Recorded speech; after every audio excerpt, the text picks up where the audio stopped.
It's a reflection of the live show at the moment, you know, that is the sum of it. It's up to date, it's bang on what the Prodigy's about at the moment, you know, and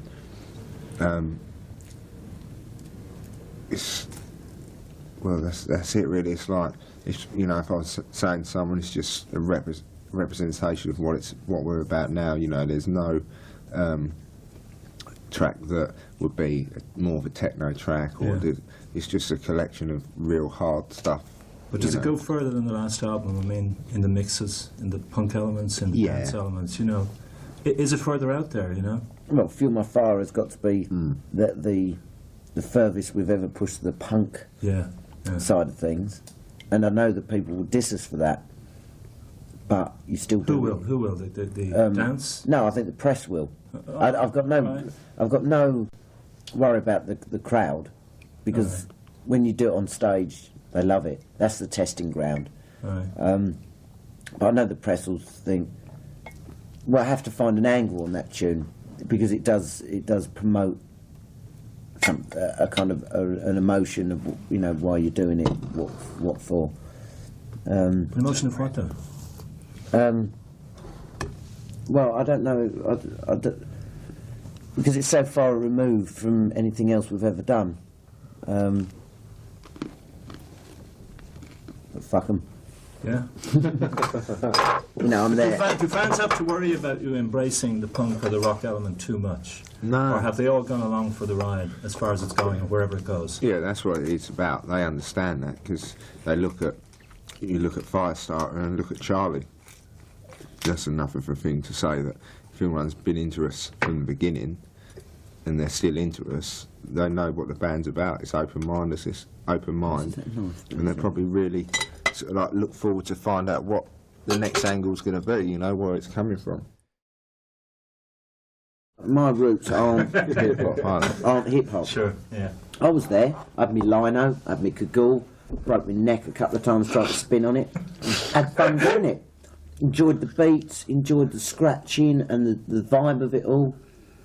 But to sort of try and be really trendy and say personally I was there in the hip hop scene, you know, no, I wasn't. I was into anything from whatever angle that had a vibe, that had a drive, had a beat, had a rhythm, had some soul. I was into it. You know, I decided not to be blinkered. You know, I wanted to go out, and I obviously had a dancing type vibe in me.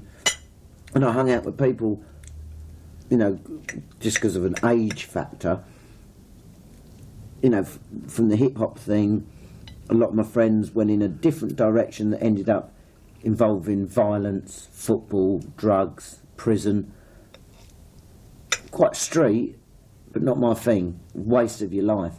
So I decided to go for just hanging out, smoking draw, riding my motorbike, going to festivals, you know, going from biker festivals that were a bit more hardcore to sort of hippie type free festivals and things. But I found myself not being able to dance, really. It wasn't until the sort of dance scene come along and someone explained it to me with a passion that was like, oh my word, if you're just not there and you just don't go, you're going to really miss out on something. It wasn't until then that I thought, hey, I can come here, I can be me, I can hang out, I can dance, I can express myself as I want, and that was a good release, you know, because rigid scenes, as free as they may be, still suppress you. Mm-hmm. You know, what are you doing? Your jeans are too baggy. You know what I mean? What shoes you got on there? Do you know what I mean? It's very, very. It's a fashion, but it's got a rigid regime behind it, which I wasn't into. I think musically, without any thought about it, you know, it wasn't made to be anything like this. But musically, if you listen to the first EP we ever done, Android, and I mean, if you ever were lucky enough to get to hear, well, you won't, but to hear some of the tracks Liam wrote before we got together, a lot of the elements of the music are pretty much like the stuff we're doing now, on obviously quite a weaker scale of production type and effects because of the limits of equipment, but it is strange that, like you're saying, we're not purposely going back to our roots, but it's like, you know, like you do a track and one of us might say, Christ, this, you know, this sort of feel gives me the feel of We're Gonna Rock, which we've done 7, 8 years, you know, Liam was writing 7, 8 years ago stuff, and it's like, you know in your heart that, yeah, right, that just shows that we've kept our identity all the way along the way, you know, whether it's expanded a bit and gone off in slightly different directions. It's come back now to where we're at a point now where we've sort of caught up. The album is now, you know, like the last album, there was tracks on there like Start the Dance and things like that, which have come more out of the dance scene, and then, you know, like the stuff that was moving on to this album, like Poison, Their Law, Voodoo People, you know, so it was a little bit of a mixture, but with this album it's like bang, this is now, it's not a bit of the dance, it's not a bit of what's to come sort of thing, it's like bang. In terms of bands and other people wanting to copy you, you know, it's like we're the original. There isn't any other bands like us. You know, there might be a few that start trying to come, but they're never going to be Prodigy, because Prodigy was the first one to be like they are. So we don't have to worry about that, you know. And if someone gets inspiration from us and decides, yeah, I want to try and capture some of that energy, and they put that there, you know, they put that into their music, that's cool. But someone who sits there and thinks, oh, look, I've got all to I've make got to it do, sound right? exactly the same. All I've got to do is get a guitar, 4/4 beat, dance, rock, dance, rock. It works. It sells, you know, and it won't ever sell. It won't ever work. They won't have a Flinty on stage. They won't have a Leroy on stage. They won't have a Maxim on stage, and they won't have Liam in control of something far more dynamic than, you know, some cheesy riff on the top of sort of, you know, just, they won't do it. People come and see us, and it depends what they get out of the night. That doesn't mean we're the best band in the world. We just want them to have a good time where they're there, you know. And how can anyone say they're the best, you know, band in the world? Because people have got, you know, different opinions. The fastest runner in the world, best, you know, something like that. Yeah, but like, you know, someone at the end of the day would rather probably go and watch Riverdance.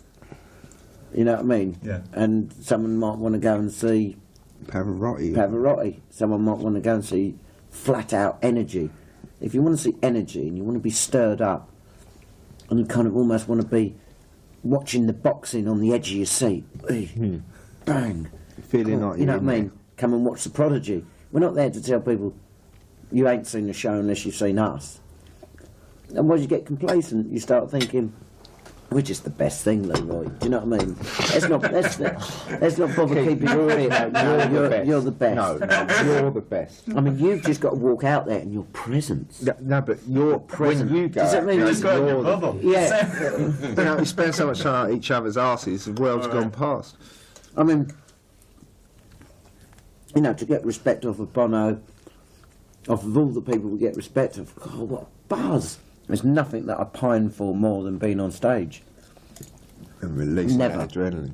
And release, yeah, that release of energy, that The connection with the yeah, audience. it's just priceless, It just creates an priceless. atmosphere. And because you're up there not actually thinking about it, it's just a moment of, I don't know. Communion. Union. Yeah. It's How do you just, deal with the come down afterwards? Or when you're not touring, or when you're off tour? Because I find it quite hard. yeah, yeah, we have to sort of, I mean, do you though? yeah. Oh, Like the absolutely. the gap when it goes. I miss it like nothing else on earth. Any more than 2 weeks if you go after any more than 2 weeks and you have a week of being like down, don't you? Yeah. You don't know what Without to the do. gig. Trying Without to- the gig. Yeah, don't know Yeah, what to do. trying to yourself. drag yourself up to do things and stuff. You know, I've luckily enough had my motorbike, and you know, by the time I've nearly hit a few things on my way round, you are pretty much pumped up. We're not really that off the wall. Aren't you? No. So is it the kind of like stereotype you sometimes have that people who are very like exuberant and spotlight are much more quiet? Oh, yeah, that it is in a way, but only in a way as you know, it's like when you're on stage, the music makes you want to release, and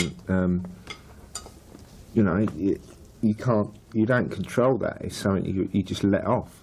You know, and then when people ask you to do photo shoots and get scary, pull faces, do this, do that, you can't do it because that is something that's natural. It's not manufactured. You don't say, "Oh, this is my scary face." It's just something that happens when that music comes on, and you know, that's it.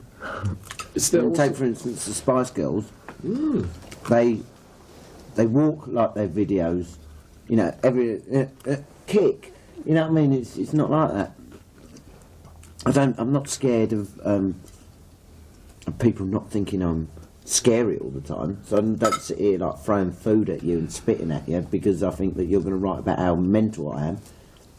Not frightened about that. You go on stage, it rocks. It rocks every time. That's your reward. That's your answer. That's your buzz. But you can't go and live that everywhere. You know, as much as it's me, you know, as much as it's totally me, you'd be living in another planet if you carried it off everywhere you went.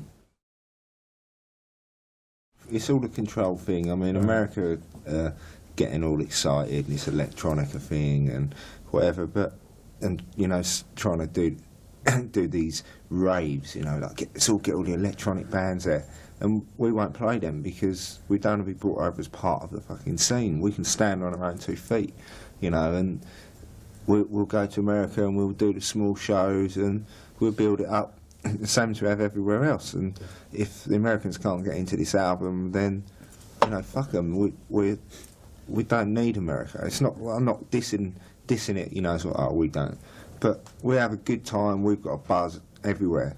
You know, and we're not going to compromise it to try and make them buzz. Well, otherwise they'll grind us down and take the buzz away. Yeah. You know, and we don't want to be ground down. No one has done it yet, and we don't want anyone else to sort of feel it's their position to do it.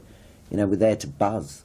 You know, and doing press till midnight every fucking night, and then doing photos till midnight, and then they're saying, Keith, the faces, you know, fuck the fucking faces, you cunt, come to the fucking show and take some pictures. Do you know what I mean? Absolutely, yeah. We're going to do, as you can see now, And you're doing it, like, Liam and Maxim are going to do their own shows, and me and Leroy are going to do ours. And we're going to sell.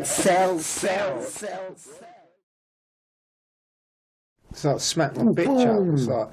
It's not a. Oh right, I'm going to slap my woman. Oh yeah, have you gotten flack on that title? Yeah, it's just what like, are they thinking? That's what it is. To me, the bitch is the tune. Yeah, the bitch is the... Smack my bitch, you know, it's a So hook. that's it your works. I mean, I think it also goes to prove that the girls that come to our shows are hardcore girls, and they don't, you know, they're not all like, oh God, it's bitch, or, you know, political correctness and all that. You know, let's chill on it. You respect your fellow man and woman, and that's it.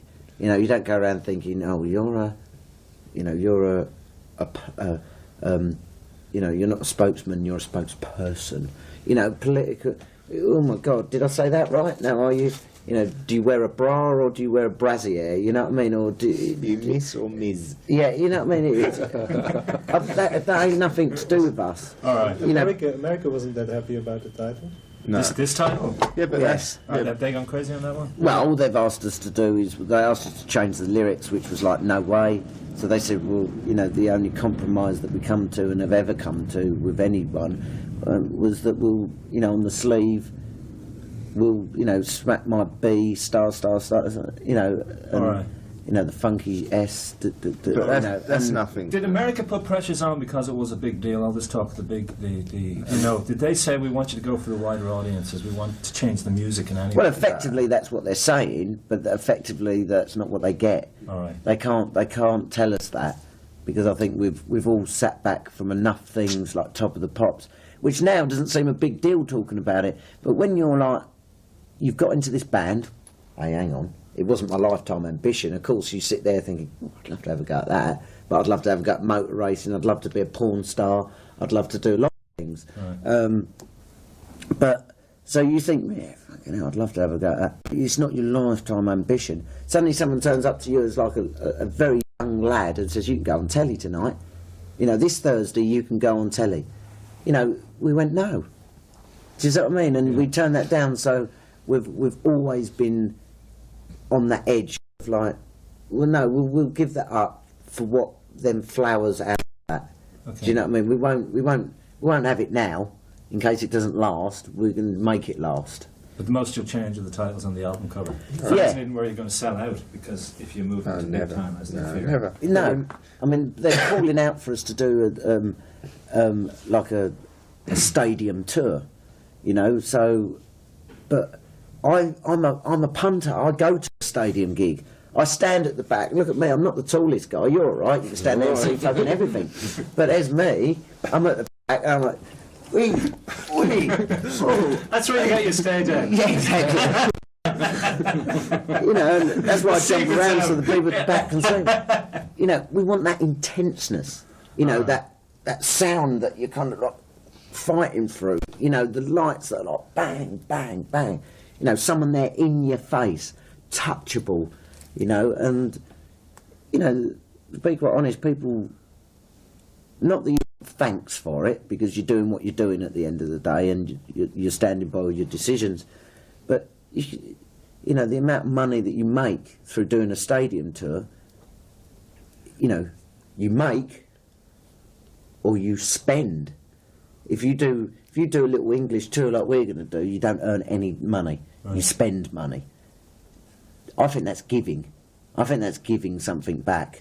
I don't expect thanks for it, or I don't feel like I'm owed anything for it, but I think that you're still giving. Because you know what it's like. Because you know what it's like to stand at the back 40 million people later and think, well, I can hardly hear it, I can hardly see it. I'd rather be watching this at home on a video in a year's time and listening to it through my stereo system. Right. You know, the Prodigy is about coming to taste it, to feel it. I mean, we've been together nearly 7 years. We've never had an argument. When I get home and I'm like, my day off, it's like, I'll give one of the boys a reset they're up to. We hang out, you know, it's just like, I mean, at the end of the day, we're not a sellout, we never will be. We've got our feet on the ground, right, and we're real and we're true to the music we believe in, but we're fucking laughing. All right. Okay. Because we're four guys who are buzzing.